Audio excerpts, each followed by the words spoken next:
Good afternoon. This is Tanish Laverne Grant with BlackInAmerica.com. I am super excited to bring to the platform a wonderful director who is just bringing us so much joy with this new Rita Moreno documentary, Just a Girl Who Decided to Go For It.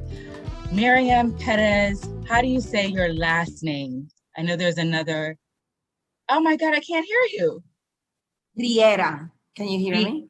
I can hear you now. I can hear you now. Congratulations. This documentary just blew me out of the water.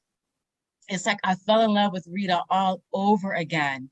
You know, there are so many scenes, but one that I really want to talk about is this beautiful paper doll sequence thing that you're doing throughout the movie, because I grew up playing with paper dolls.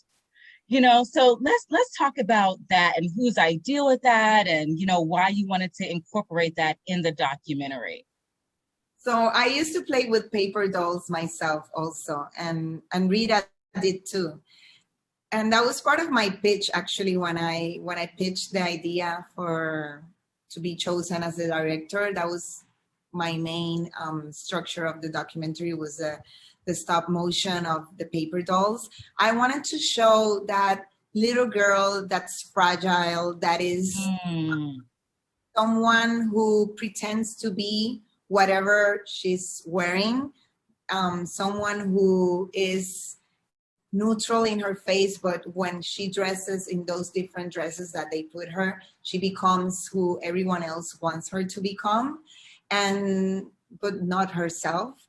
And it's not on the end of her career, more now in her 80s, that she finally gets rid of all those clothes and become the person that she wants to be, and the person that she wants to be, not because others want her to be that way. So that's the paper doll. Also the fact that it's paper, it's what makes her being fragile, because she's a woman who, we can see her as a strong woman and very glamorous, but she's also fragile inside, like all of us.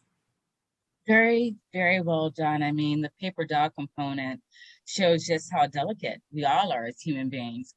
But what also amazed me about this documentary is you really get to see how Rita's whole life conveys that we are not a number. We're not our age. We're an energy. And her energy throughout her entire life has just been so big and so intentional and so powerful and so beautiful. I want to talk about, going back, to some of those moments where she's talking about, going to these premieres, being hand selected from the studio to be the arm candy. Were there any moments where she was talking about that just became difficult, for her to discuss? Because fast forward all these years later, we had this big watershed moment with the Me Too movement. Mm-hmm. Yes, it was something that it's in there, it's in the documentary, because it's important for us to understand that this is a woman who went through that 50, 60 years ago.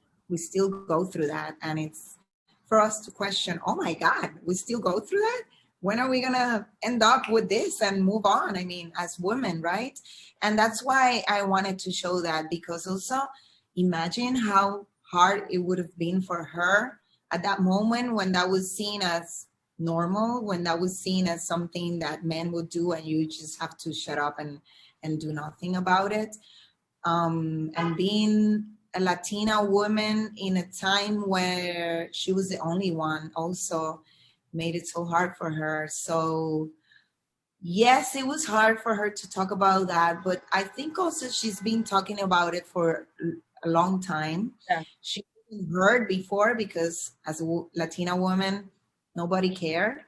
Now, thanks to the Me Too movement, a lot of women are able to talk about it, but I think when she was talking about it, because she was a Latina woman, nobody cared, unfortunately. We feel the same way as African American women. We are each other's allies.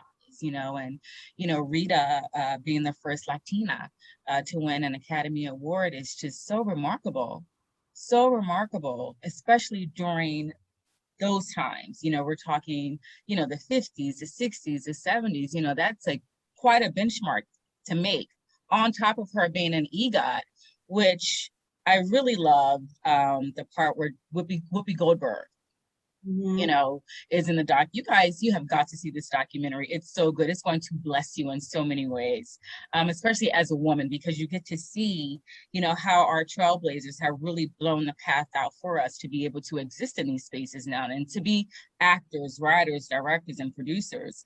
But, Whoopi mentioned something that I thought was pretty amazing, the whole EGOT and Yeah. this goal now that people have to be an EGOT, not to do the work and to focus on the work to become an EGOT, but just like, I got to be an EGOT, and not understanding that these men and women, the few who have become an EGOT, like Whoopi and like Rita, like she said, we were just working. We were just we were just working.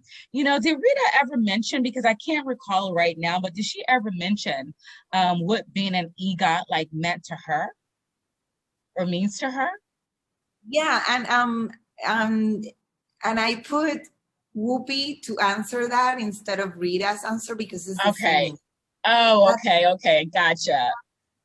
we were just working. I didn't know that what an EGOT was. She was working, and she was working in what she felt passionate about. And because she was passionate about her work, she happened to win all those awards, which at the time didn't mean much because even though she was winning those awards, she was still struggling with getting good parts to act.